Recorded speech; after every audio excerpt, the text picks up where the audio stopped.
Hello, good evening, and welcome to this press conference being held by the Prime Minister's office. Welcome to the members of the public, those both viewing from CBC Channel 8 and viewing online. With us this afternoon, we have the Prime Minister of Barbados, the Honourable Amor Mottley, and she's joined by members of Cabinet. We also have present with us members of the media who, following the presentations and briefing to the nation, will engage the Prime Minister. So without further ado, I turn it over to the Prime Minister. PM. Thank you very much, Alex. First of all, members of the press, members of the Barbadian public, let me start this briefing by first of all extending personally, yet again, my own condolences to the family of Sir Lloyd Erskine Sandiford, our fourth Prime Minister, who regrettably passed away earlier this week. I think that Barbadians across, not just those in the country, but across the world, have also started to express their condolences to the family. And please be aware that Cabinet, at its closure just now, would also have observed a minute's silence as a matter of respect for the fourth Prime Minister. In fact, when you walk in normally to where we meet, you would see his picture there. And therefore we are reminded weekly of his contribution to this nation as Prime Minister between 1987 and 1994, but also are aware that before being Prime Minister, he made a substantive contribution at different levels in Barbados. I would have hoped to have addressed you yesterday when I landed, but obviously because the nation was still in official mourning, we took the decision to wait to today to give you an update as to where we were.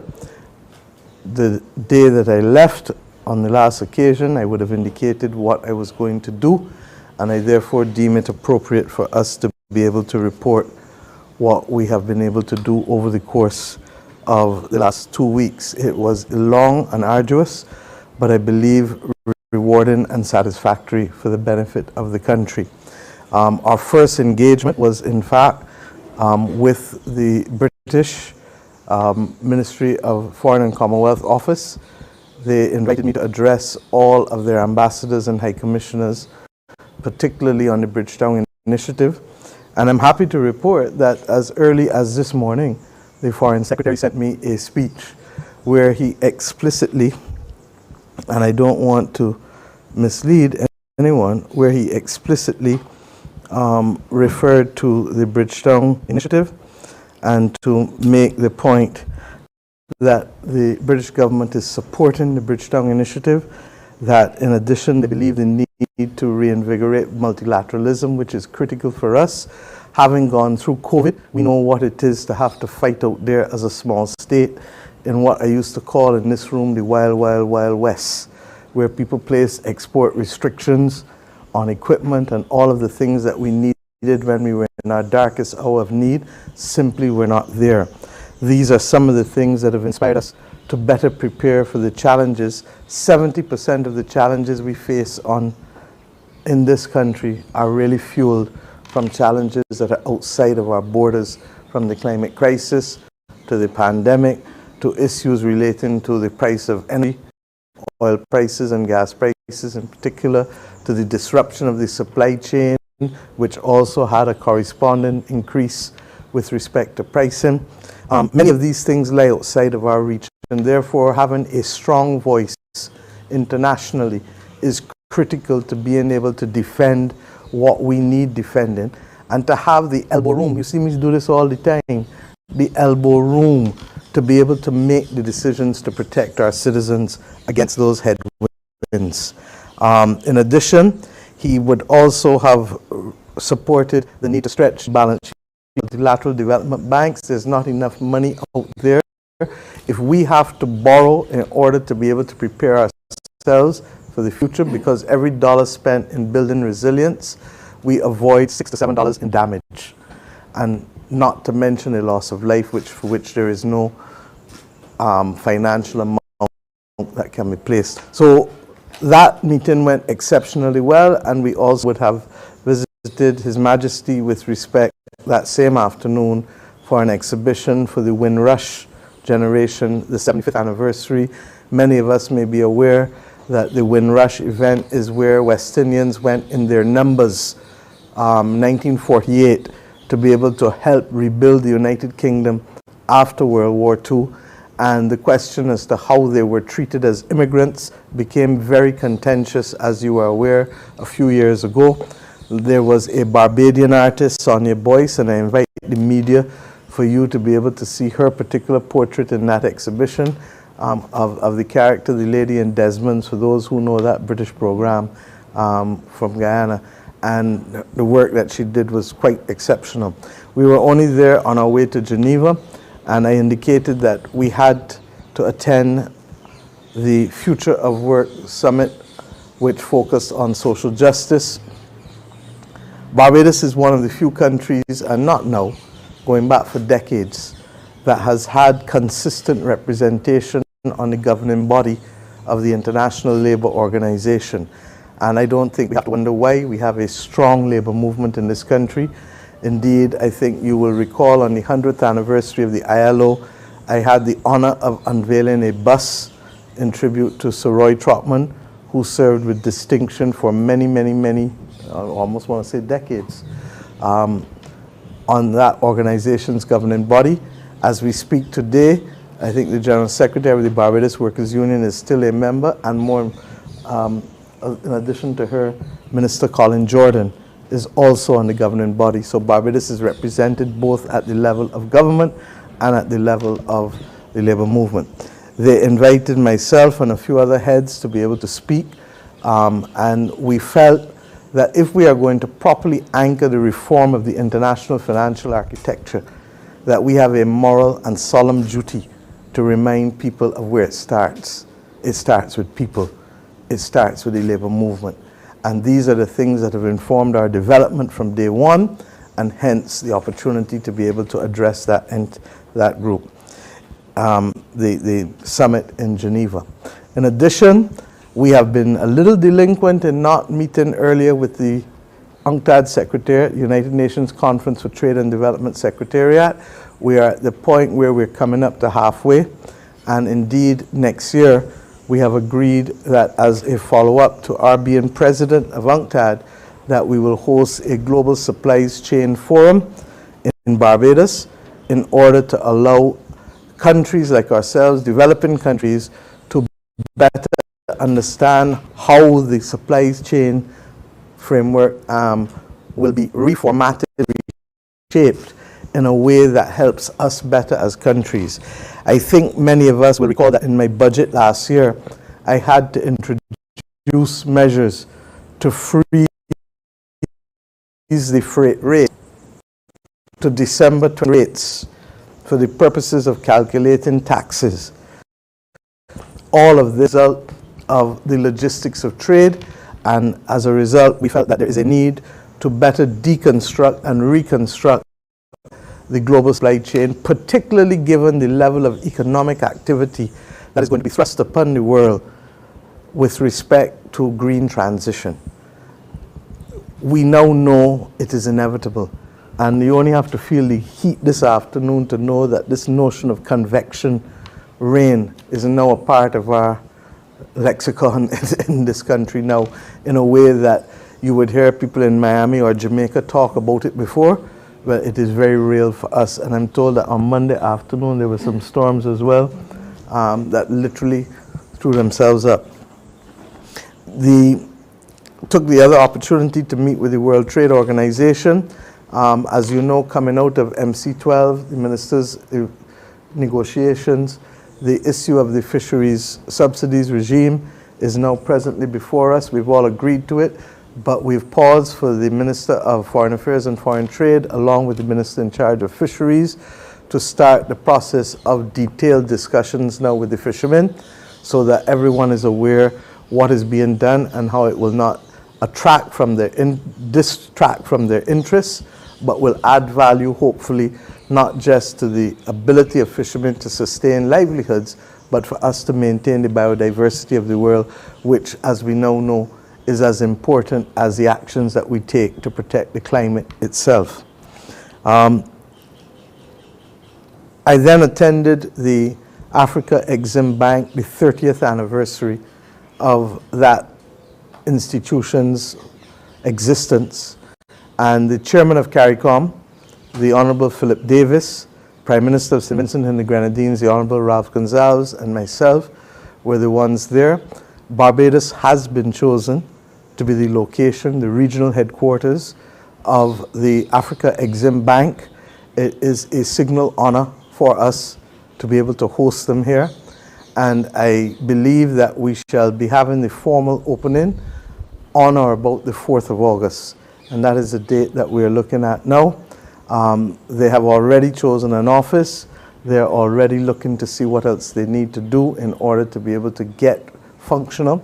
They have put before this region, without all of the countries coming on board, $1.5 billion US to finance both public and private sector projects. And there is the opportunity for a great deal of technical assistance. The other major benefit that we have worked out, there will be a pilot scheme to be able to facilitate our use of the Pan-African Payments and Settlement System, PAPS, which is a huge, huge benefit if it works. And let me explain why. Many of you may remember the CARICOM Multilateral Clearing Facility. And I say many of you, and then maybe change my mind because I now remember how much gray hair I have and how some of us in this room have balded. The truth is that that was in vogue in the early 90s. And you will recall that it came to a stop when one country could not settle its debts with Barbados, which were eventually settled about 7-8 years ago. So it took a long time for it to happen. These payment schemes invariably require some kind of underpinning, backstopping. And the African Exim Bank is prepared to provide that backstopping as they do in Africa at the moment, at this point in time. And that will make a huge difference if it can work. What typically would happen is that you net off each other's trade and then you look to pay just the difference in the hard currency. And the governor of the Central Bank of the Bahamas was responsible for coordinating among the regional governors of the Central Bank what is possible. We've now agreed that we will go into a pilot. And why is this important? Instead of having to find US dollars, everything to do with the region, that netting off. So the absolute amount of US dollars that you need to find will be significantly reduced. This is a major achievement for the region if the pilot works out well. It will be a huge advantage to us, but we must start with the pilot. In addition to that, we also agreed that there would be an attempt to get the other CARICOM countries, and once they come, I think there are only about 2 or 3 missing now, and once they come on board, that 1.5 billion is likely to be significantly increased. And I say this because there are very few regions or entities or institutions that have placed before the Caribbean countries an opportunity to be anchored with the equivalent of 3 billion Barbados, 1.5 billion US. And you can look around and see who has the kind of money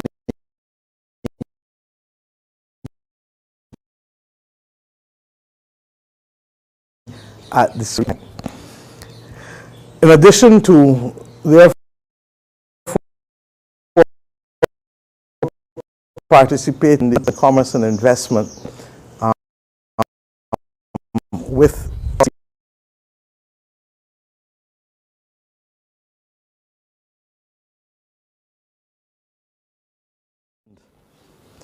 for those who the CARICOM Development Fund is, when the revised Treaty of Chaguaramas was signed, there was a recognition that a single market and a single economy will bring about losers and will bring about winners. And to be able to level it off, that there would be a CARICOM Development Fund that would deal with, and this was the genius of the solution at the time, and we have to thank the framers for this, that would deal with disadvantaged countries, disadvantaged regions, disadvantaged sectors. And Kerry can speak more at length about this because both in our last incarnation as a government and this current one, he has been on the front line of dealing with these foreign trade issues for us, and can tell you that really and truly, especially with respect to the Eastern Caribbean, but with respect to more developed countries as they're called in the CARICOM lexicon, not that that is the word I want to ascribe to ourselves, but Jamaica, Guyana, Trinidad, Barbados have always been viewed as the MDCs and the others as LDCs. And what has happened is that unless you had a mechanism to level off the development, there would not be the opportunity for everyone to benefit. What the Africa Exim Bank is doing is allowing the CARICOM Development Fund, which is a fund that has been established to be able to provide concessional funding to disadvantaged countries, sectors, and regions. They are allowing them to become a member of the bank, a shareholder of the bank, such that they can look at working together to issue jointly financial instruments that will help sap up some of the excess savings in the market that we have in the Caribbean. I do not have the last figure, but on the last occasion when we had checked, about 2 years ago, we had 50 billion US in non-financial sector savings regionally, and about another 50 billion in financial sector savings. That 100 billion US is attracting interest rates at next kin to nothing. And you know what they are, 0.01001%. If we can float an instrument that can give people, as we have done domestically with the BOSS bonds, that can give people regionally 3%, 2.5%, whatever it is, it will be significantly more than they're getting at the moment. But it will also then enable us to on-lend at reduced rates to the disadvantaged countries, the disadvantaged sectors, and the disadvantaged regions.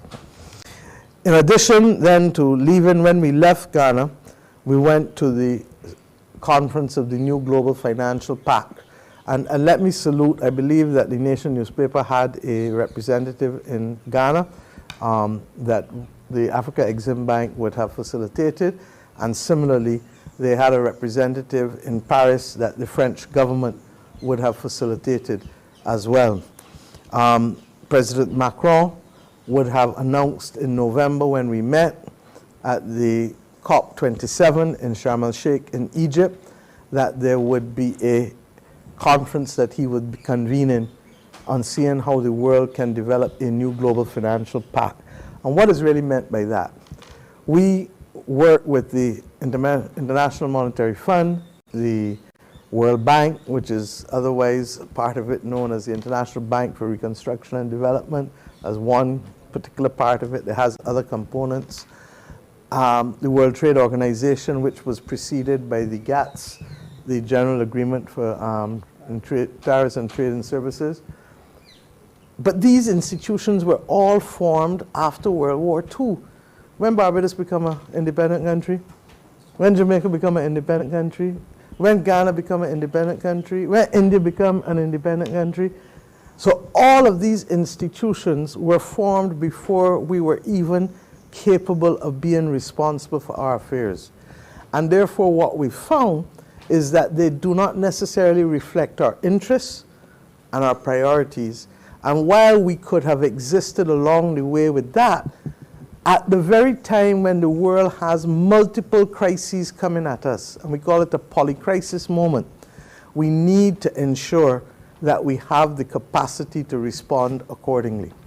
Telling me that Barbados can build coastal defenses a decade from now, when we need the coastal defenses now, means that we will carry 7 times what it will cost us to invest in the coastal defenses, probably in losses. And there are some losses that are irretrievable. If in this gentleman's constituency, the aquifers and in the rest of the north have the saltwater intrusion, if the salt water goes into those, you know, you can't use them again. That done, lick and lock up, done with. And therefore, you're going to immediately lose that access to the groundwater there. And if you have to go for desalinated water, as the last government committed us to, but we've been able to hold off, they committed an extra 15 million gallons a day, and thus far only 3 was ever brought into existence, because the other 12, there was no institutional capacity, as the Deputy Prime Minister will tell you, to be able to accommodate it. But worse than that, there was no distribution capacity, so that we would end up paying in the contract from day one, top dollar, pay for 6 million from each of the 2 6 million suppliers, but maybe only accommodate 2 million, in which case you're paying for 4 million more than you ever get every day. And as you know, we stopped that when we came in. But we are conscious that desal water will always be more expensive than groundwater. And therefore, whatever we have to do to protect groundwater, particularly when there's a groundwater crisis globally, and I invite the members of the media to start carrying some of these stories. If you see what is going on in Spain now, it will break your heart with respect to the temperatures, but also with respect to the water. I'm not a climate scientist, but when I look at the map of Africa and see the northern part of Africa as a desert, it's no wonder Spain is facing what it is facing with respect to the temperatures and with respect to the lack of access to water. When you fly over North Africa and you see the amount of dry rivers and the barren landscape, you want to cry.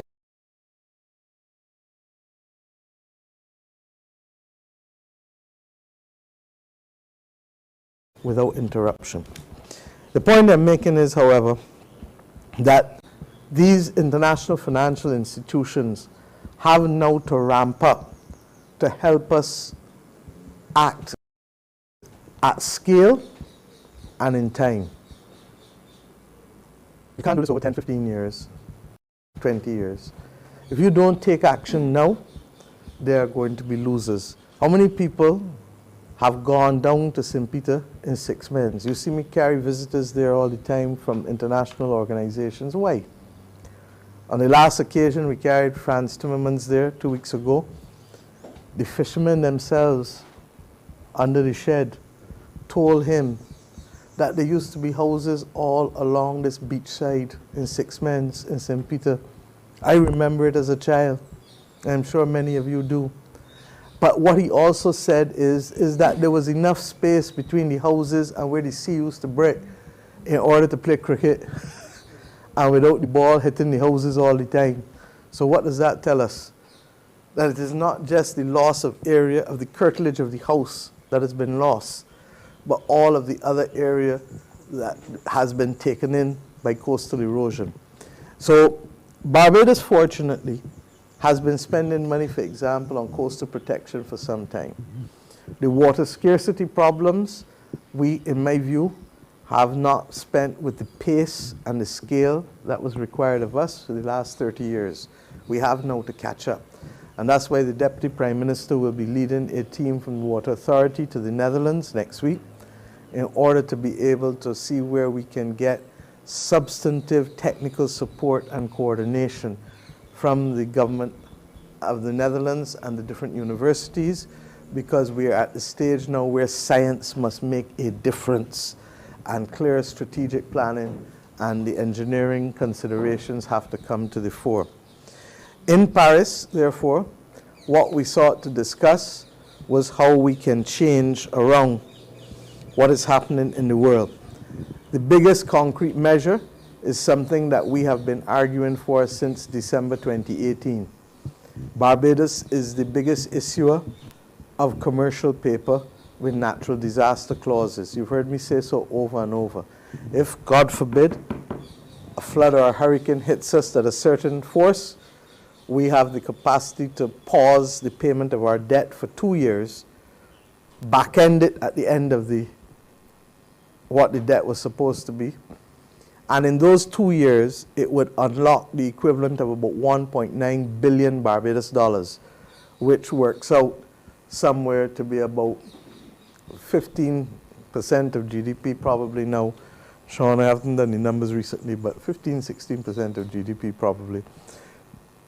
But what we never had in the equation is the multilateral development institutions, because they were like, don't touch us, protected, insulated.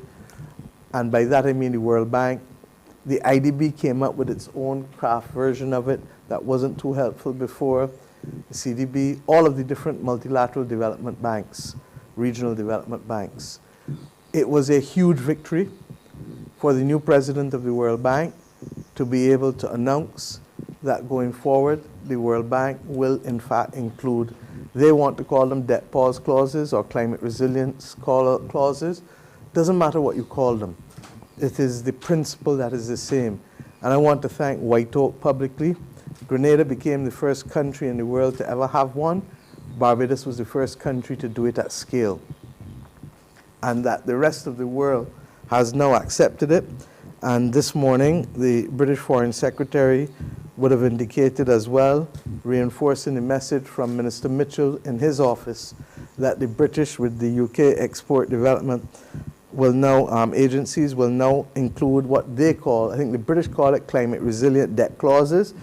The World Bank calls it debt pause clauses. Barbados calls it natural disaster clauses, but they're all the same. In addition to that, we also agreed that there needs to be, first of all, the $100 billion that was pledged so long ago and never delivered, they've now agreed that that $100 billion is there. The difficulty is, and Africa and ourselves reminded them, is that it really was supposed to be $100 billion per year. And therefore, when you hear me talk about scale, pace, scope, that's why. So we're thankful for the $100 billion, but it is nowhere near enough to meet the needs of all of the developing countries and all of the vulnerable middle-income countries. In addition to that, we also, of that $100 billion, pledges for rechanneled SDRs at $60 billion have already been sent, and it's the remaining $40 billion to be collected. But that is a major start because we've been asking for that for over a decade. Okay?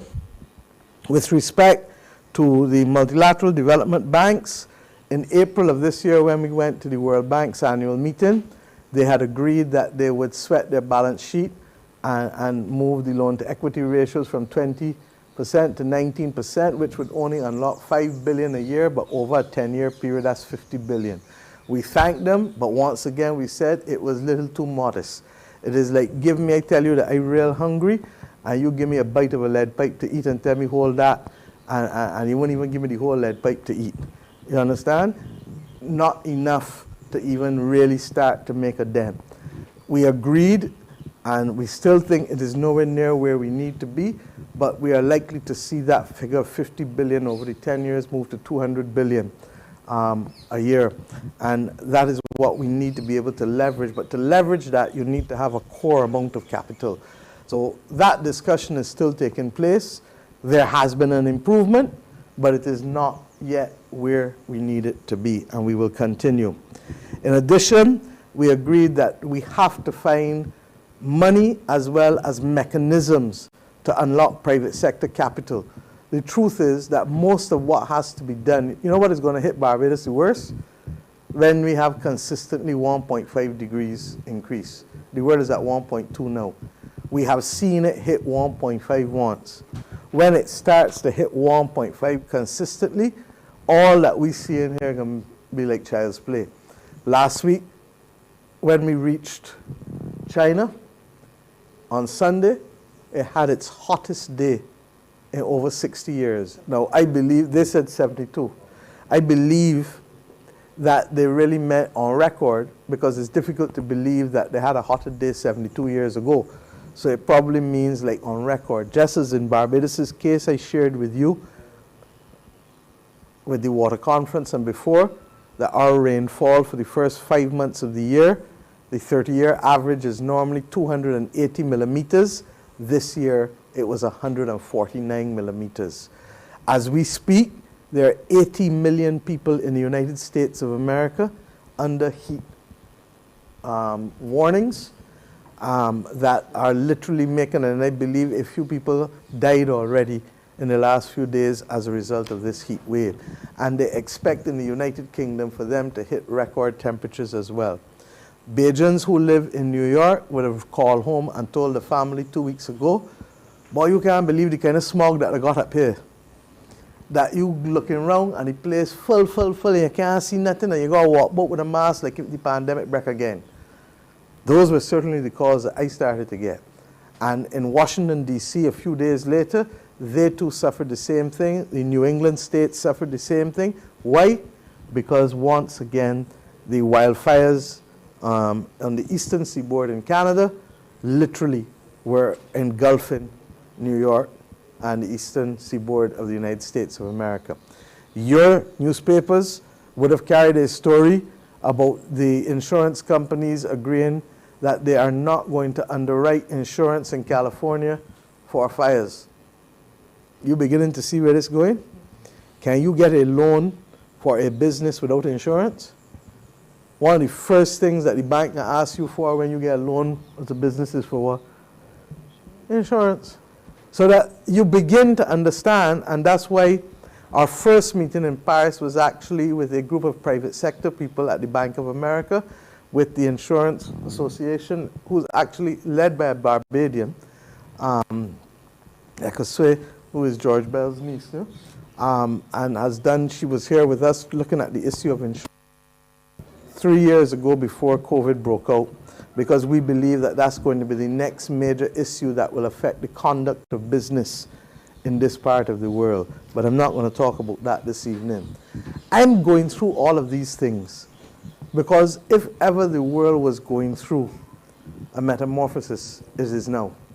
And the question is, can we beat the tape? Can we do enough in time? And that is why, can you imagine if Barbados had not completed its debt restructuring before the pandemic, or even now as we start to deal with these climate crises, as we started to see in 2021, when we went from ashfall, which shut down the port and airport for 7 to 9 days respectively, to freak storm, to Hurricane Elsa, when we're still finishing up the last amount of houses with Hurricane Elsa with people, largely because 90% of the 2,700 or so houses were owned by people below the poverty line, and 95% of those who owned it did not have insurance. And we haven't even started to talk about businesses yet that could be affected in this environment. So what has to happen? We feel that there has to be enough private sector money unleashed in the world in order to be able to keep the world to 1.5 degrees. And what is the magical thing about mitigation? It took me a while to understand what's mitigation, what's adaptation, what's all these fancy words. Adaptation simply mean that you're going to learn to adapt to live in this new reality. It's hot, stop all your men, stop wearing these suits and these long ties and these close-up things, and start to wear some guayaberas and some shirt jacks, which we have already accepted as formal wear in Barbados. That's what adaptation means, okay?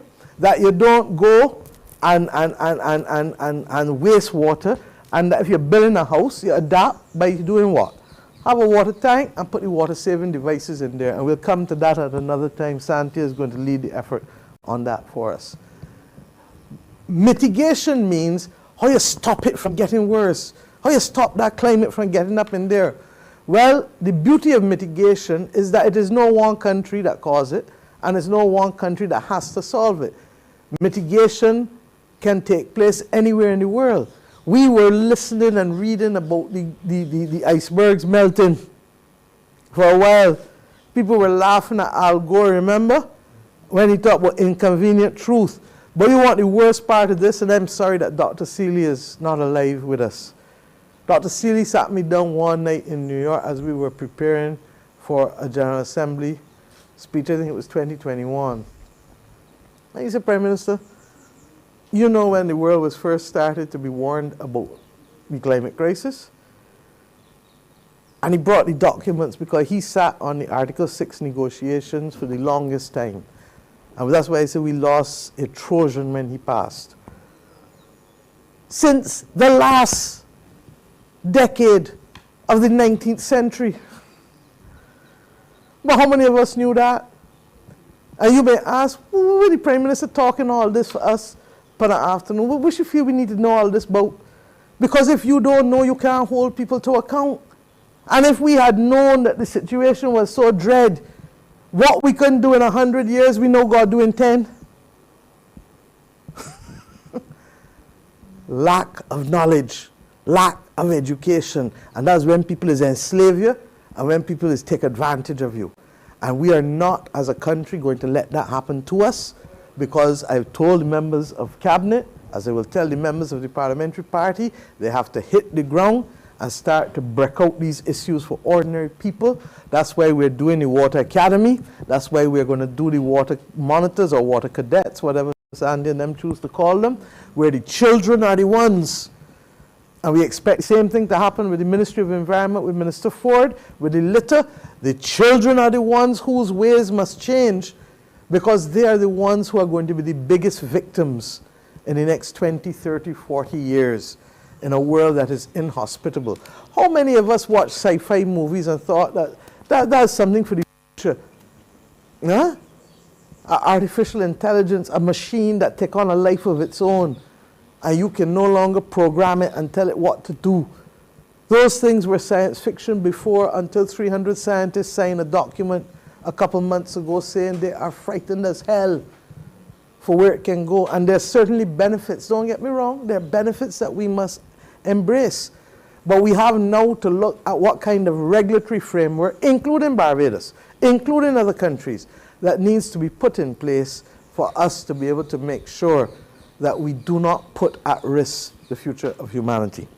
So coming back to the private sector unlocking, mitigation must happen, whether it happens in Timbuktu or it happens in Bridgetown, whether it happens in California or it happens in Samoa, whether it happens in London or it happens in Argentina. Are we clear? That what matters is just getting the right projects that can stop the level of emissions of greenhouse gases and to be able to contain it. The problem is this. You heard that there was a big announcement in Scotland at Glasgow 2 years ago. Oh, there will be a jet P project in South Africa. South Africans burn a lot of coal because decades of apartheid left them in absolute poverty, and therefore the average person to eat needed food. Grandmother got to go and get the wood to burn the fire to cook. All the countries who can do it and can afford it said, we're going to back South Africa. One problem, the cost of borrowing in South Africa has meant that the project has not been able to get off the ground.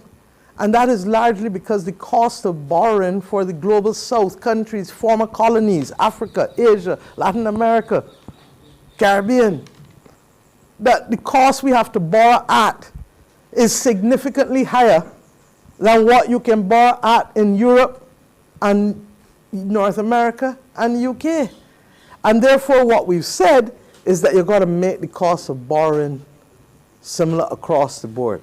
One of the reasons for the cost of borrowing being higher is a credible, valid reason, and Sean, you can do work and explain this to the country in your publications, foreign exchange guarantees. And Professor Passad and others have done a paper on a partial foreign exchange guarantee, and the IMF is having a different approach to the possibility of foreign exchange guarantees to help reduce the cost of capital. Because what happens when you go to borrow, they typically price in every risk. So what is the risk of you not paying back? What is the risk that when I want to get my foreign exchange out, you tell me I can't get foreign exchange? What is the risk of ABC? And for each risk, same thing with the natural disaster clauses. If we have a climate event, there's a risk of non-payment. By having the natural disaster clauses that frames it in a certain way as to how you will be repaid, that eases the pressure. So this is just another mechanism. Paris was about that too, and we've agreed that we would look at a pooling in order to be, a pilot, sorry, in order to be able to see how we can put these mechanisms in place. And we feel strongly, and Barbados has argued, that even if we can't raise all the money that we need to raise between now and the end of the year, we must go to Dubai at COP28 with a record and not a promise. The world's population cannot take much more promises. They need to know that enough will be done, because this thing is real, and it is claiming lives, and it is claiming livelihoods, and it is doing so at a pace that none of us are comfortable with. We would never have known 5 years ago, when we became the government, that it would have accelerated as quickly as it has been accelerating. And the difficulty with this kind of acceleration, I'm not a scientist, but you would know that if the environment within which animals and life must live changes, then there's the risk of pathogens and all kinds of things that will come to, not true, that were not there before, and hence pandemics. So we agree that the unlocking of this $1.5 trillion for the private sector to do mitigation is critical. The multilateral development banks, what I told you about them, that is primarily to help governments borrow to do adaptation. The only body who would probably benefit, sometimes a small group of the private sector can benefit from adaptation, because if you have a hotel on the beach and the beach gone, you're not going to have any future revenues. So therefore, in many instances, hotels and other coastal establishments have some level of vested interest with respect to that. I apologize for talking this long, but it is important that people understand, and even if you have to break it up into bite-sized chunks for Bajans, remember what I say to you. If you knew that World War III had broken out, you would know what it is, just like how the war in Ukraine broke out. This is effectively World War III on the 8 billion people living on the planet Earth. And if we don't act today to save the planet tomorrow, the ones that will be lost first are small states like ours that have no buffer and no place for people to run. And that is why we could not wait for somebody to carry a brief for us, for somebody to argue for us. If you, there's an old case from the 1960s, and you will forgive me for quoting it, that is called Tepper versus the Queen, T-E-P-E-R. Lawyers will know it. And it was for a hotel that is right there by Thunder Bay, what we call Thunder Bay in Barbados now, right there in Lower Carlton. And the man's hotel was burning, and it is used in the rule against hearsay. And the man was told by one of the residents of Thunder Bay, of Lower Carlton, sorry, Kerry, your place burning, are you running away from it? And of course I was tickled as a student in London reading this in a textbook, because the Bajan was very much captured in the language of the statement that whether this was to be admitted from it into the evidence or not. Your place burning, are you running away from it? We can't get more Bajan than that. The world on fire. I expect us not to be there to try to protect Barbados. The world on fire. Heat-wise, everything-wise. And I can give somebody else a brief to carry where I could go and argue for myself or St. Kerry or Santia or somebody. No. Let me get this straight. We don't send nobody to fight our battles when the whole country is at stake. We go and fight them ourselves. And that is what we have been doing for the last few years. And we have seen others now accept the wisdom and the strength of what we are doing. And I give you the example of Tepper and the Queen to really drive home what our country expects from us. Because when all the long talk finish about travel and this, they can ask you why you didn't do something about it. Why you didn't do something about it. Well, we have done and we continue to do, and I'm not going to tell you it's going to be done in one fell swoop. The truth is that we did not see much movement up until about 9 months ago, when we put the Bridgetown Initiative in a format where people could read and walk and take it and talk. All of a sudden we started to see people's eyes start to open. And we recognize that this is one time you can't take the foot off the accelerator. And we are not yet where we want. We feel that the world is going to have in the World Bank to create an institution that protects global public goods. Why? We're going to have more pandemics, as sure as day follows night. We also have, and I interestingly saw that Madonna has had to put off her concert because of a bacterial infection. The reality is that that will probably do more to let people know what happens when you have infections that cannot be fought against by antibiotics because the antibiotics are not being as effective as they used to be. And that's why you heard last night on the news them talk about giving a broad spectrum antibiotic so you could start to narrow down which one, if any, could work. I know it well because of people around us who have died in this country, too many. The world must also guarantee, so that's climate and biodiversity loss, pandemics we have to protect against. We have to protect against food and water insecurity. We know because we're a water scarce country, and we need to be able to make sure that people, when all the highfalutin talk done, people need food and water every day. And right now, there are too many people in this world who are being forced to move because they no longer have access to water for farming or water for life. And similarly, if you don't have that, you don't have food. And the other big thing that you haven't heard us talk a lot about, but you're going to hear us talk a lot about, is soils, because you're getting declining yields from produce because the soils are degrading at too fast a pace in the world. And then you have the digital divide.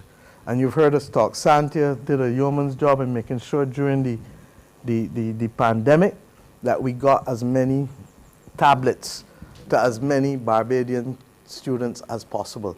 Many countries could not do what Barbados did. And what you have now is a digital divide on top of the fact that if Africa got 1.4 billion people, how 600 million people ain't got any electricity? And the world has acknowledged and allowed that to happen without intervention. And yet we have people dying every month in boats or trekking across forests to be able to flee from where they live in order to just get a decent chance at a livelihood. And whether we like it or not, we've seen elements of it here too. People try to come in the Caribbean and do the same thing too. So let us understand that the digital divide is real. The old people tell us the worst thing is a bright child that ain't got opportunity, because what they're going to do? The devil finds what? The idle hands. And if they got a brain and the hands idle, they're going to find a way to make a living because they're human too. Ain't they human too? And that's part and parcel of what we're fighting against. And we say that the World Bank has to be that place. There's not been acceptance of it yet, but people are beginning to recognize that what we're saying has resonance. That the World Bank has to be that place that whether you're big or small, rich or poor, that there's a certain minimum standard that you protect globally. Because what is the motto of the unions, that the labor movement here? Strength is what? Unity. And therefore, unless you have a minimum standard that no country falls below, one country at risk puts the whole world at risk. And that is why the conversation has changed. The other major thing is that it is our judgment that coming out of Paris, while we got a few things done, what we got more than anything else was a bolstering of political ambition and a strengthening of solidarity. Paris was not a pledging conference, so you would not expect people to go to Paris and pledge money. Paris, in the way that they had a pledging conference for Ukraine, for the private sector last week, was not a pledging conference. Paris was also not a formal multilateral body like the United Nations convening, and therefore a multilateral decision would not be taken to bind all. But Paris had more than a third of the world's countries there at the level of heads of government, heads of state, and more than half at ministerial level, probably 2/3 at ministerial level. What Paris did was to let the world know that the global south is not prepared to sit back and wait anymore and to be victims anymore, and that we either get our act together or we will come soon to the reality that nature abhors a vacuum. And that is the genius of it. And President Macron, to his credit, understood that and felt that he had to host a conference to give expression to being able to resolve what are the true needs of finance, and recognizing that if countries don't hurry up and build resilience, if countries don't hurry up and adapt, for every dollar, remember this, for every dollar you spend in adaptation, you can avoid $6 to $7 in loss. That's the World Bank's figures, not mine. But worse than that, you will avoid the loss of life, because regrettably, people are dying. When we were in Ghana at the Africa Exim Bank, we met with the president of Malawi, and he indicated that Malawi has had to move 500,000 people because of drought. But Malawi was also the country this year that was hit by the longest lasting cyclone in the history, Cyclone Freddy. So can you imagine having to face both the movement of people and that all at the same time? We then went to China, where in addition to being one of the opening speakers at the World Economic Forum, what is known as the Summer Davos, there were a number of matters on an official visit that I was able to discuss with the Chinese government. We had the honor of meeting with the leadership of the Chinese government across the board. Indeed, they made it clear Barbados was the first Eastern Caribbean country, the first Caribbean country to visit since the pandemic. And they were very happy to have us there and to engage with them. The pandemic truly interrupted a planned visit to China. As you would recall, President Xi and I had a conference call which we made public back in July of 2021. And we have valued our relationship with China. This is its 46th year that we have diplomatic relations. Barbados and a few Caribbean countries, Jamaica, Trinidad, Guyana, were among some of the earliest countries globally to establish relations with China when it was not popular to do so. And China has been a good friend to Barbados, as you know, throughout the years. We were able to discuss many things, both at the bilateral and the multilateral level. As you can see, there are a number of things that we want to be discussing as innovative financial instruments. I haven't given you the full brief out of Paris because that would take another half hour. But we discussed, for example, not just foreign exchange guarantees, debt for climate swaps. Barbados, as you know, became one of the first countries to issue a debt for nature swap last year when we did the blue bonds, where we took our debt and just by reducing the interest rate, got others to agree that that reduction in interest rates would go to fund a maritime conservation trust that over 15 years would bring us somewhere between 50 to 60 million US, depending on the movement of interest rates. We want to do a debt for climate swap now, which is different from debt for nature, but I'll discuss that in the future with you as we give more texture to it. And we are discussing that with a number of countries now. But in China, we were therefore able to have discussions at the multilateral level, but also in terms of our work together multilaterally, but also to discuss at the bilateral level continued cooperation in healthcare. Many of you may not know that China has been sending a delegation of doctors here who have been working at the QEH for some time. We want to continue that, as well as expanded financing of our healthcare facilities in Barbados. I think I mentioned that to you a couple of weeks ago, both in terms of the QEH and the Randall Phillips Polyclinic and Eunice Gibson Polyclinic. Secondly, we discussed cooperation in transport.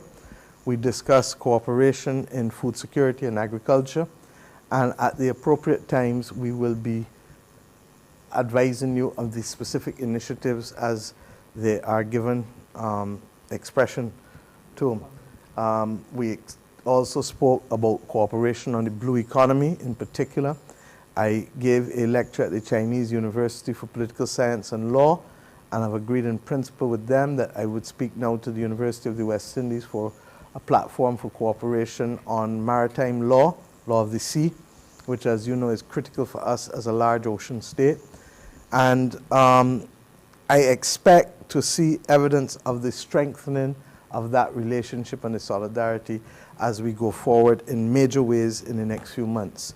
We discussed the existing projects that we have, the Compliant project with the Scotland District Road Rehabilitation, which has had a few hiccups but is now proceeding apace, as the DPM would tell you. We discussed, in addition to that, other cooperation with respect to the stadium. And I know that you would want me to show you what it is we expect from the stadium. It has obviously gone in. The design has had significant thought, and that is effectively what the new stadium will look like. They took the, can't you just help me here so I can turn the pages, please? They took the design of the trajectory of the flying fish, and you'll see that soon somewhere. They make sure that it aligns with our mission economy. And they took a seashell. So between the flying fish and the seashell, you will note, see the shape of the roof, and you will note that the seashell as well is also reflected in that. And they also looked at the use of arch colonnade in the Parliament and the other buildings in the World Heritage District of Bridgetown, the Pavilion Court, as you know, and Parliament, and tried to incorporate that in. This particular phase 1 will be 10,000 seats, which is significantly more than anything that we've had at the mic, sorry. Yeah, significantly more than anything that we've had at the stadium before. I think the stadium before you only used to seat about 4,500, 5,000 people. So we're more than doubling it. But I've asked for those who continue after me, or for if there's growth sufficiently in the next few years, for us to also look, even though we're not building that second part now, what a phase 2 would look like if we built a second stand on the other side of the stadium in order to be able to also help with blocking the wind, but also to accommodate a similar 10,000 or a proportionate number there too. And without prejudice to the start of this work, they will also do that investigation for us, which is why it was important to have the discussions with the architects and all of the designs and engineers. And I look forward to this project happening. Barbados has long needed a national stadium. The discussion for it took place from when last we were in government. It went through 10 years of the last government, and then we were ready initially with the Chinese, in fairness. Up to 2019, we started to have the discussions, and then bam, COVID came. And as you know, China shut down from the rest of the world until basically they were the last really to open back up. And I'm happy now that we can move full steam ahead. The different studies and assessments are being done. The gap analysis is going to be done now by town planning. Once the formal goes in, I believe, in the next few days, and once that gap analysis is done and we see what needs to be done, we complete any studies, and then we start the work of construction on a new national stadium. And this, as you know, is a grant to the people of Barbados that we've negotiated. It is not a loan, and this is substantively appreciated because why? We are also financing so many other different things that are crises that we have to deal with, and therefore it would have been difficult. We could have done it, but it would be difficult to do it. And we therefore are grateful to the government and people of China for agreeing that this is to be a major gift to the people and government of Barbados. As I said, there are a number of other matters. You signed 4 or 5 agreements that were signed by the Minister of Foreign Affairs, and the Government Information Service can release that information to you, and those agreements range from development cooperation to blue economy to cooperation with the Caribbean Broadcasting Corporation,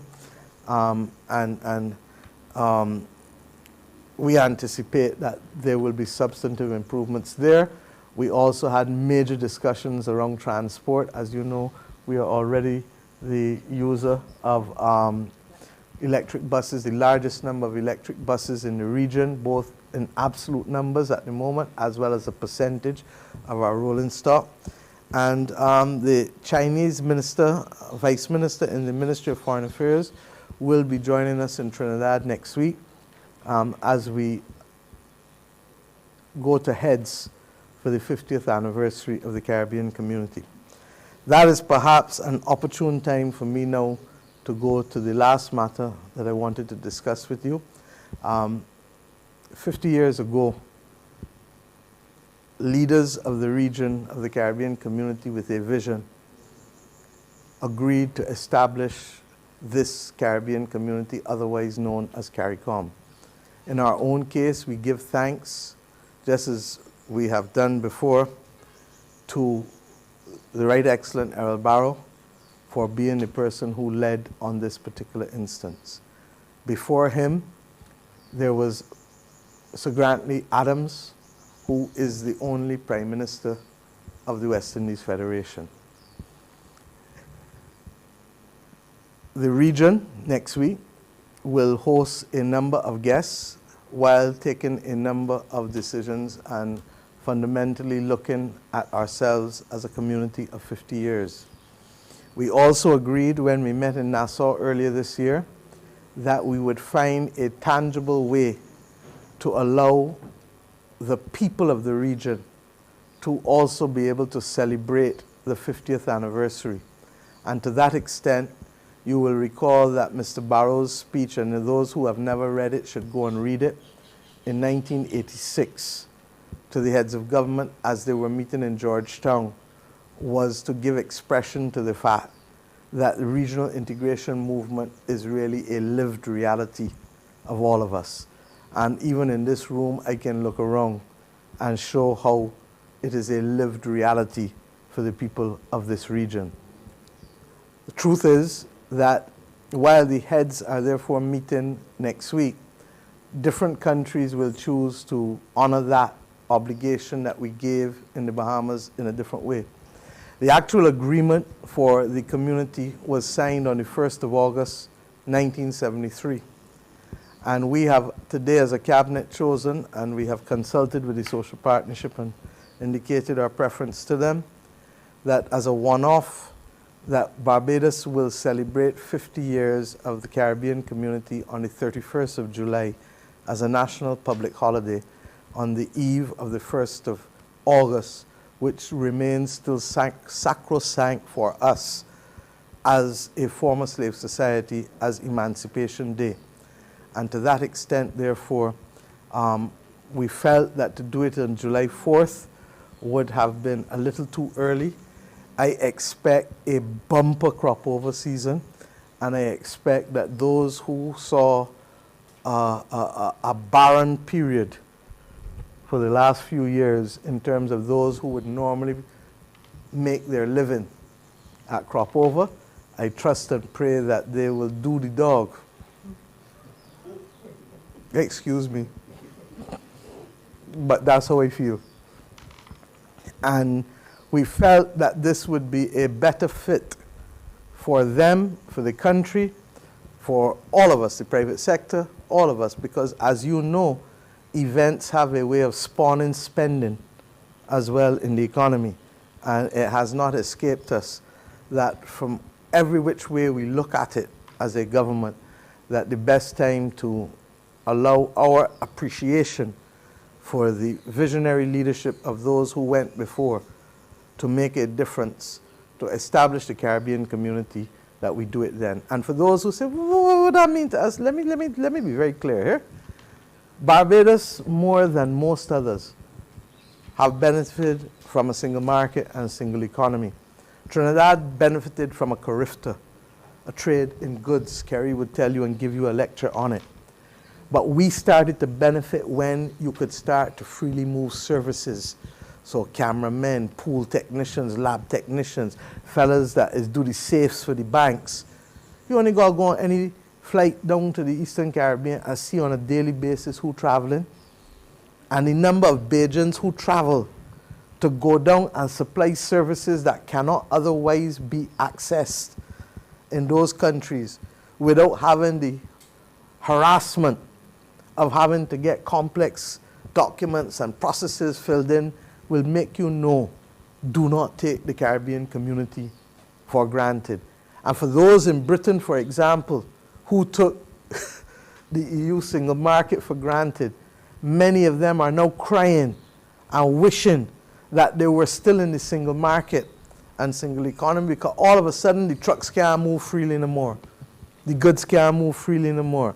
All of a sudden you can't register and provide services or go and work in countries as you were able to do.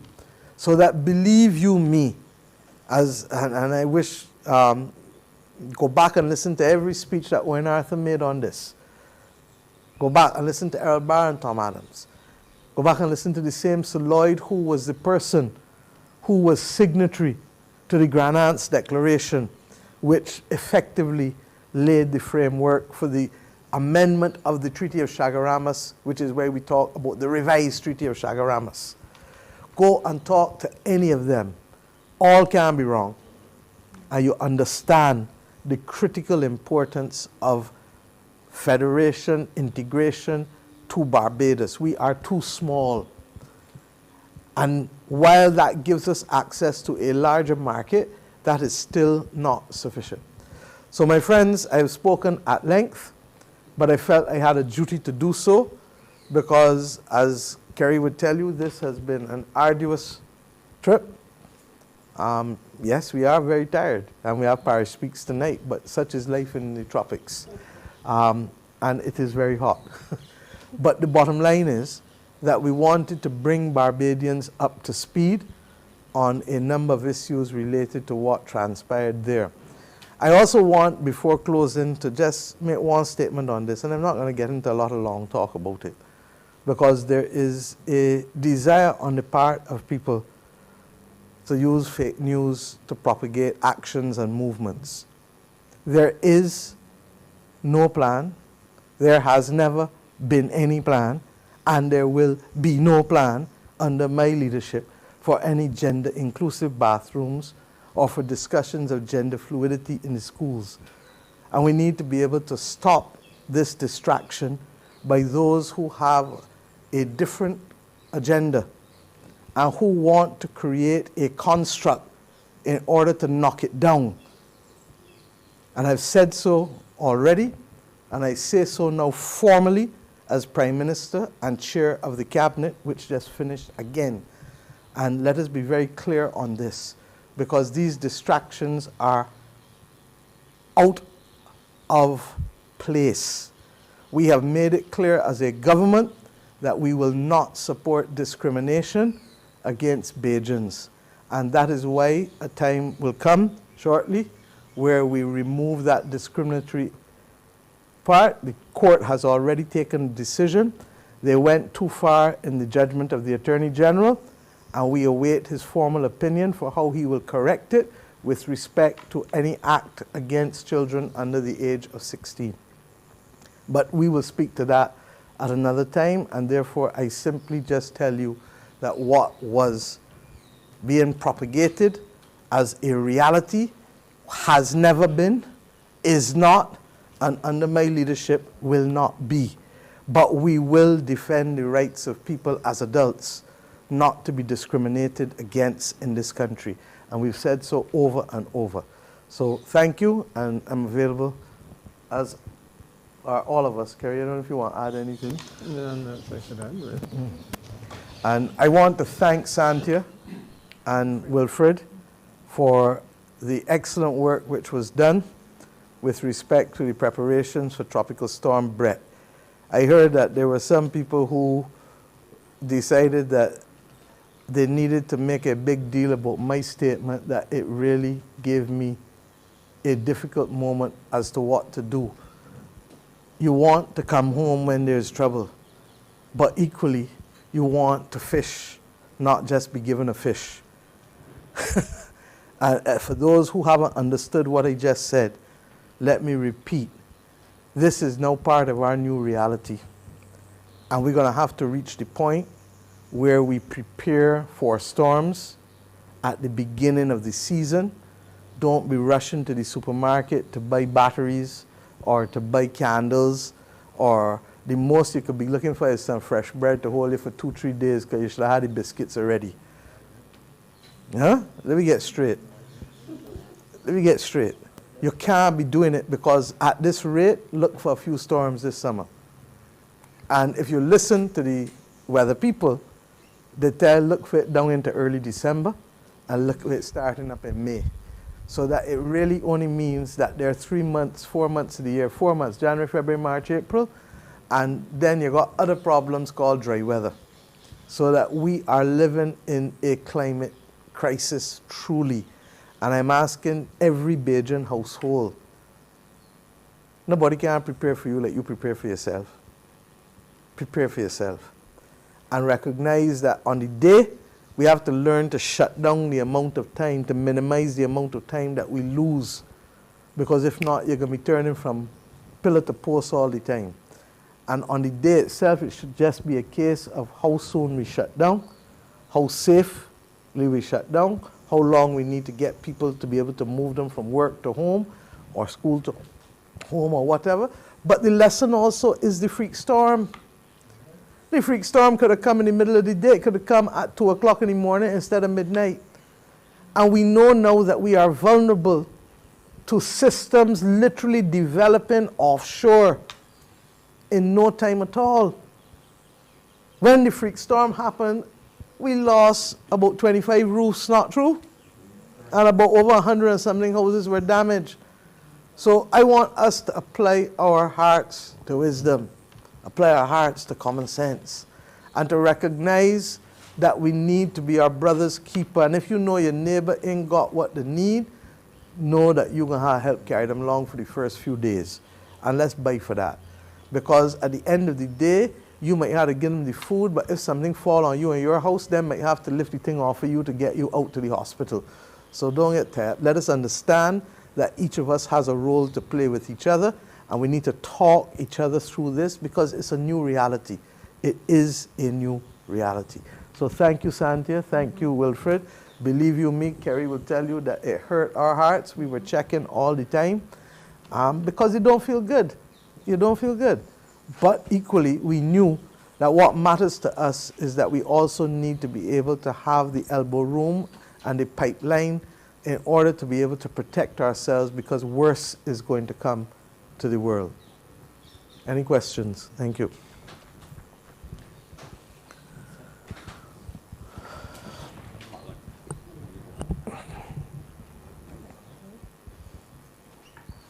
You're going to need the mic for others to hear.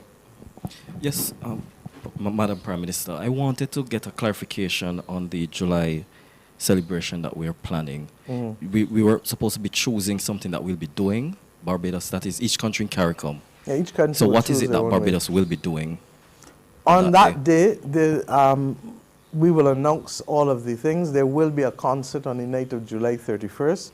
What we didn't want to do was to offset anyone who was already announced something, and therefore I have paused and asked the Ministry of Culture to advise us as to what else there is on that day. But Barbados will have a regional CARICOM celebration on the night of July 31st. In addition to that, I've asked them to have CBC, and I will ask the other media houses to start to have each weekend during the month of July something that will reinforce and reflect moments of the last 50 years in the integration movement.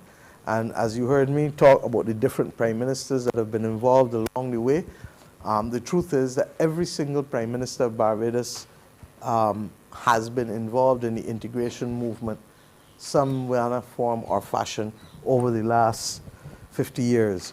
Brice St. John was not there for long as prime minister, but he was Minister of Trade and CARICOM Affairs under Tom Adams, and therefore played a significant role in the building out of the Caribbean community. David Thompson was not there for long, but David was a Caribbean man through and through. And therefore, it is fair to say that every single prime minister, the current prime minister, somebody who I think you might know, has been a Caribbean woman through and through. The last prime minister, Frandel Stewart, also. So all of us have played a role as lead prime minister with respect to the single market and single economy in the last 30 years. But before that, before the Grand Aunt's declaration that Sir Lloyd would have signed, there were also critical aspects of the integration movement that Barbados was involved in and pushing. I have a question as it relates to the multilateral development decision that was taken recently in Paris to work on.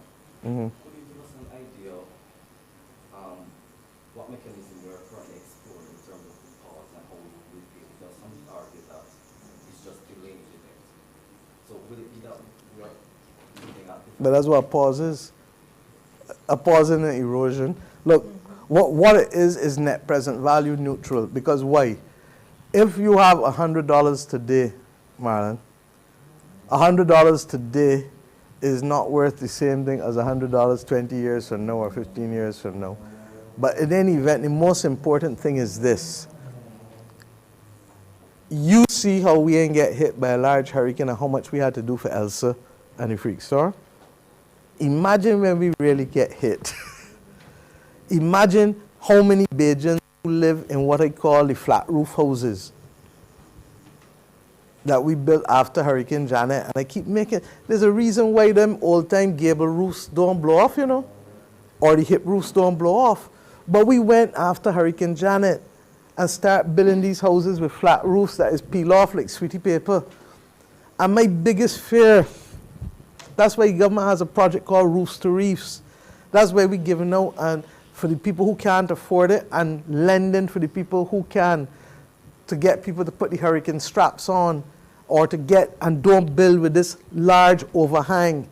And we will soon be appointing a special advisor on infrastructural affairs, not because I want another special advisor for the people to talk about, but because we actually need to revisit all of the standards in Santia's ministry, Public Works, the shape and slope of almost everything you do to be able to deal with increased precipitation, increased rainfall in short periods of time. We need to do it with housing. We need to do it with all of our infrastructure for it to become climate resilient. And mercifully, we don't have to pay for that because we are likely to get grant funding from CAF, from CAF, in order to be able to get this going. Just as with the Bridgetown initiative, we have had grant funding from a number of agencies to help put together the secretariat of the small secretariat that we have for the Bridgetown initiative. So there will have to be some changes.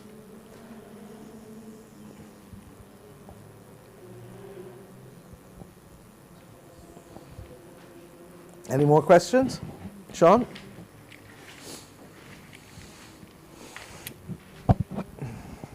This heat not easing up. Thanks, Prime Minister.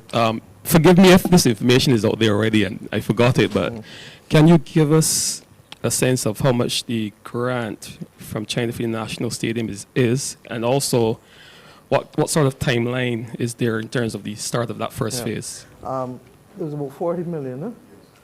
40 million Barbados. There's about 40 million Barbados, but give or take, because remember when we have settled on the grant amount, these designs were not in.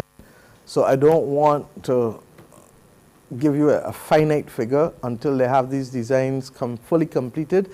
As I indicated, the application is going in the next few days, and then the gap analysis as to the studies has to be done because, for example, they just finished a whole host of studies on the other side of Waterford Boulevard for the geriatric hospital, some of which may be applicable to there. And we expect that we would know in a few weeks' time what number of studies would have to be done, but I am hopeful that we can break ground in the next few months and that obviously the country needs it. And phase 2A, phase 2, when it is done, may require a slight realignment of the road, starting from like where the lumber company is, going to Commermere. But this current phase 1 does not require any of that, okay?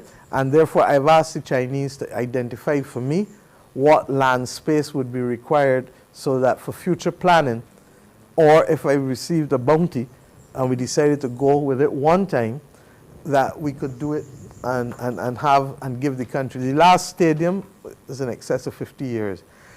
I would expect at least 50 to 75 years, if not longer. And that's what we're building for. Last question. You mentioned the arduous nature of your overseas engagements, but we all know that you have been doing this for quite a while now. And, even before the Bridgetown Initiative was designed.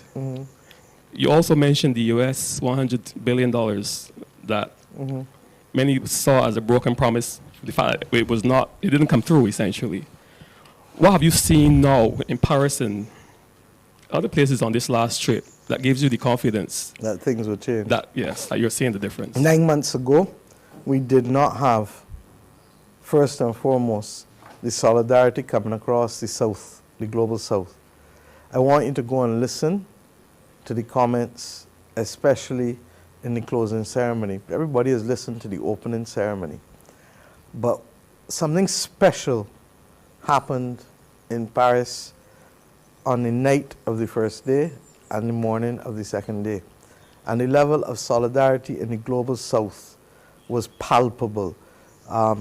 Ironically, Nelson Mandela's wife reached out to me the day after and again today, thanking us for our role in helping to lead this effort of bolstering political ambition and strengthening solidarity.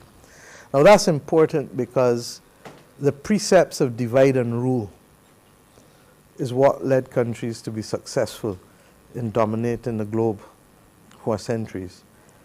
There is a view that enough is enough and that we need to be able to change what we are doing. There's an article by Jeffrey Sachs that I would commend you to read and share as well, which shows that the truth is that the majority of the world is now getting it. 9 months ago, I would say that I was not as confident that the penny was beginning to drop.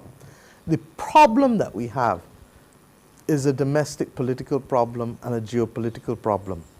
And I think that in my wrap-up, and certainly in the session that I did in the middle, I spoke to the obstacles of geopolitics and domestic politics.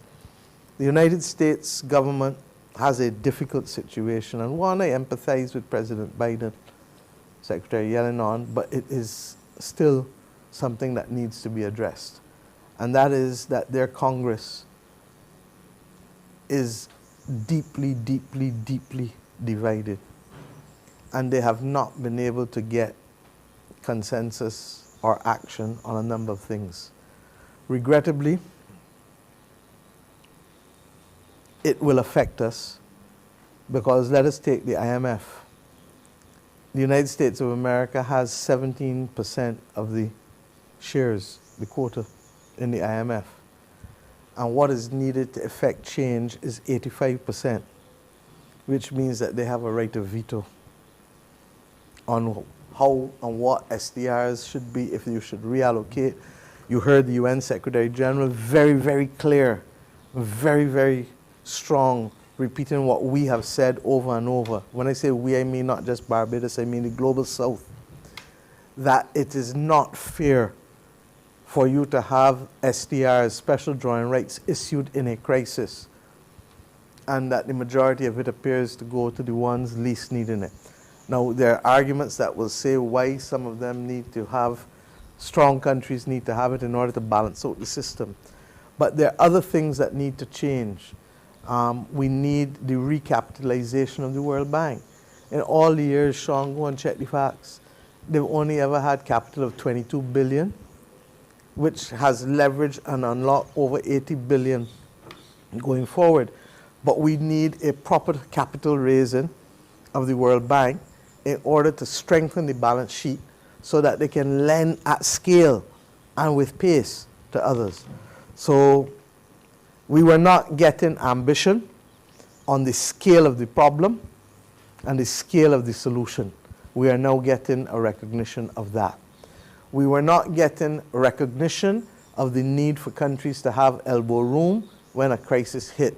When Dominica got hit by Irma and Maria, Dominica had to turn around and look for money to pay the World Bank almost immediately. Them things can't be fair, because you trying to find money to be able to feed people and to be able to get enough cots, I can't even say houses, cots and tarpaulins, to be able to make sure that people don't sleep in the rain. And remember, Maria came after Irma, so another storm could always be on your brain. But you're going to look for money to pay debt to an institution that don't need the money tomorrow. There has been change on that. We have seen change as well on the fact that the private sector has to be brought to the table. And in Paris, I made another call that we actually sit down around the table and talk. Sounds a little simple, no? But it is necessary, and it has not happened because nobody has brought oil and gas people, financial people, insurance people, transport people to the table and say, let us talk. There is a recognition that the shipping sector contributes significantly to greenhouse gas emission, but does not contribute any money whatsoever to mitigation or to adaptation. And to that extent, the IMO, the International Maritime Organization, is meeting next week as we speak. There will be a proposal probably for a small shipping tax, carbon tax. But as small states, we've said we understand why you need to do it because share the burden, share the bounty. But we have insisted that that be capped so it does not have an extraordinary impact on inflation with the movement of goods. But you can't have anybody who is profiting greatly while contributing to the gases, the greenhouse gases being emitted, and not contributing to the solution. We have a very simple approach as Bajans. Just as the share the burden, share the bounty, what is the approach? If you help cause the problem, put a few cents on the table. Nobody wants to bankrupt you, but you put a few cents on the table. And if you help, and you benefiting from the problem egregiously, in other words, you're getting a rate of return in excess of 30% on your capital, put a few cents on the table as well to make sure, because the truth is that while we will continue to hold countries accountable who cause the problem, the developed world mainly, we have to recognize that there are many companies whose balance sheets, multinational companies, are way in excess of countries' balance sheets. And that therefore you cannot solve the problem by leaving them out of the room. And Barbados has made the call for them to be at the table with the president of COP28, but with the UN framework, UNFCCC, which is headed by a former Grenadian minister, by the way, Simon Steele. And we feel that that meeting is urgent. In the closing ceremony, I said that it needs to happen in the next 4 to 8 weeks. And I'm writing the president of COP28 and the UNFCCC chairman to ask them to use their good offices to bring it about. This thing is real, huh? Don't get that. This is real. I have not gone to any part of the world where I have not seen the consequences of it. And the problem is that the rate at which it is happening is blinding. And that's what is frightening. You know, you had in Wyoming in December temperatures that come within 30 degrees of Mars. Them things are supposed to happen on this earth. Okay? So I need us to protect ourselves and to ensure that we don't have to depend on another country for us to become migrants to it. Yes, ma'am. Prime Minister, since you're on the topic of climate change, I want to look at our current water situation. We were on a prohibition. It's nearing the end of that. And you spoke to being able to do the dog for crop over. We all know how Kadooment there is, BWA water stations. What is likely to happen going forward with the prohibition? I can't imagine, Santia, that one day will kill you. And in these matters, mental health is as important as physical health, but I'll let Santia speak. I think before we leave for Netherlands, certainly tomorrow, we will be able to update the country on whether the prohibition will continue. But the truth is that we have not certainly seen a significant increase in the water levels. Don't let the last few days fool you into believing that because we've had consistent rain for very short periods, that has made its way to the aquifers. It will take a long time to make its way to the aquifers. So you can listen out tomorrow, but I anticipate that the BWA will advise that we will continue the prohibition as well. for the next few months. And this final one is for you, Prime Minister. In terms of the stadium, how will renewable technology and green innovation factor in? I was so excited when I saw some of the images here that it caused me to believe that they were showing us a picture not just of the botanical garden, but that I believe that I now have as MP to go and make sure that that part of Bush Hall that is back in the stadium will now also spring up more breadfruit trees and more trees, because the beautiful thing about Bush Hall is that you do have a significant amount of trees still, and you don't realize that until you see a drone or something going over it. But we will be taking into account greening and renewable energy as a fundamental part of what we're doing. Okay? You can take pictures of this and go through the book at your leisure at the end of the session, and you will see this is a lot of work has gone into it, connected to municipal power supply, connected to telecommunications, connected to water supply, the site access, the main entrance. They're repositioning the stadium a little bit. You know, we have a way of expecting everything like that. I keep telling you that for those who used to watch Bewitched, that you can't trigger your nose and get it. And as I said, this is the kind of great work: lawn rail water infiltration, roof rainwater collection and utilization, street light photovoltaic panel, roof photovoltaic panel, charging posts for new energy cars. There will have to be a new parking arrangements put in place for both the botanical gardens and the stadium. And Santia, once again, along with William Duguid, they're working on a location for multi-story car parking that will be available for those two sites, but also for ultimately any transport arrangements that have to be made for Bridgetown or for Kensington Oval or wherever where park and ride is needed. So the whole thing is integrated.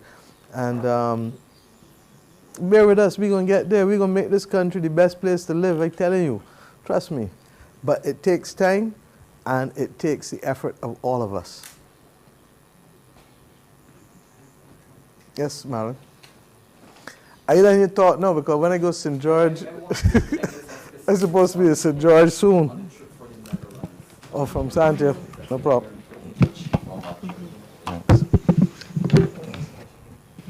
The trip to the Netherlands is going to comprise largely members of the Barbados Water Authority team. We have the chairman, the deputy chair, a number of the technical persons as well, Dr. Mwanza, Charles Leslie, the engineers, and myself, of course. We've also added the chairman of National Housing, along with the civil engineer in that department as well. Now, Prime Minister has opened up a lot of doors for us in the last few years, and the Netherlands is another one that within recent weeks she has had the opportunity to speak with the Kingdom of the Netherlands, and in particular Delft University.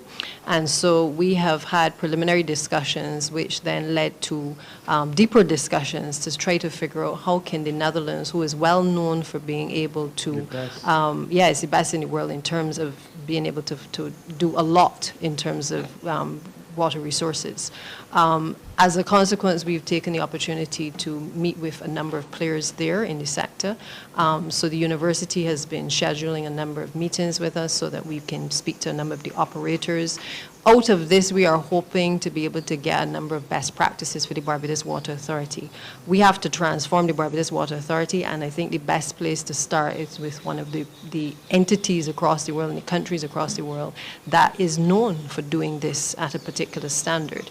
As PM says, we don't have the luxury of time on our hands, and we have to accelerate the process in terms of raising the bar for the Barbados Water Authority. And so we have to definitely go to where the countries are that have those best practices. So this delegation is also looking to be able to find some technical experts who can complement the existing staff of the Barbados Water Authority. Prime Minister said we need to get at least 2 persons to come back with us. I'm hoping that we can get more, because the reality is in any transition you're going to need the additional hands to help make the light work. And while we have some skills within the BWA, they are often the same people who are being tasked with doing the same things. And therefore, we have to obviously strengthen the human resource capacity within the department. So we will update both while we're there, and I think when we return to be hopefully to be able to give some positive feedback as to what the outcomes are for the Barbados Water Authority and certainly for Barbados generally. Thank you. There are 2 points I just want to make, and you know, Santia made it there, and I feel a need to remind Barbadians. The first 19 months of this government was caught up in debt restructuring. Domestic finished in end of November, December 2018, and the external finished in December 2019. Then we had almost 3 years of COVID. Don't get that. Almost 3 years of COVID where extraordinary and different spending had to take place. And the things that we wanted to do normally, from the same trip to China, right back through, all of those things got put off. The restructuring of the Water Authority, which could not collect revenue from Barbadian households where people were not working, and the Water Authority had to carry people for 3 years in this country.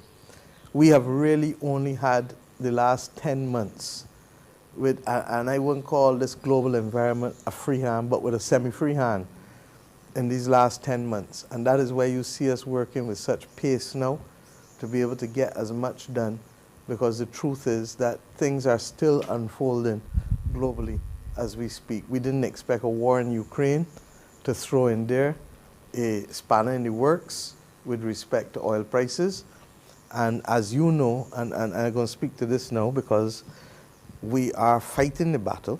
There is a Petro-Caribe agreement that will offer the country. The first one didn't work for us. This one puts available to us a 35% discount.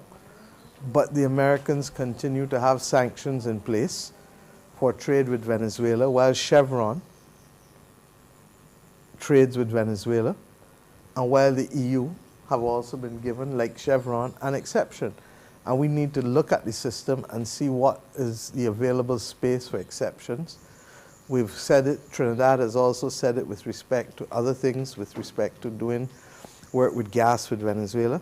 And these are some of the things that we are going to have to be discussing next week.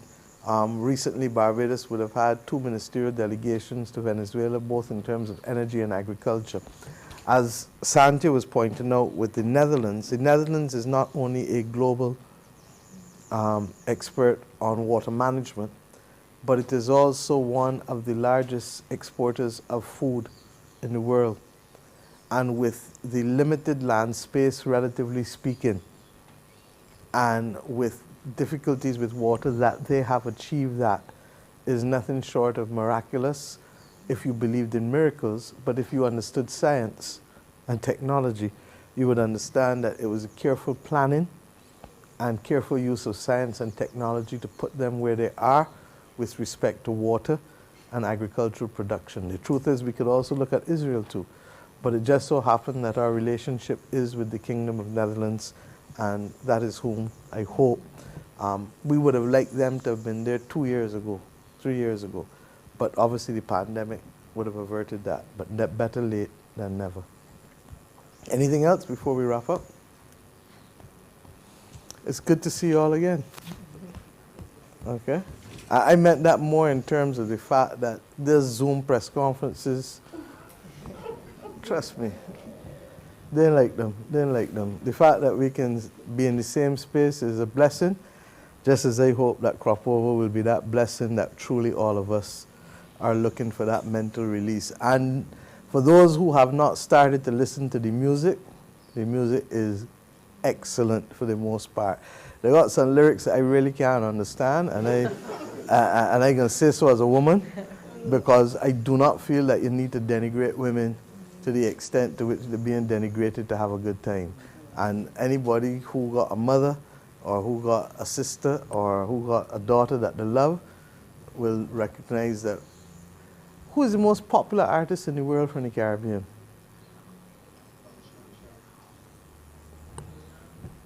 Who was the most popular artist the Caribbean ever produced? Singing Caribbean music. Bob Marley. Bob Marley. You ever hear Bob talk with a woman yet? Bad? All right. Matter fixed, matter done. Thank you. Have a good evening. Thank you.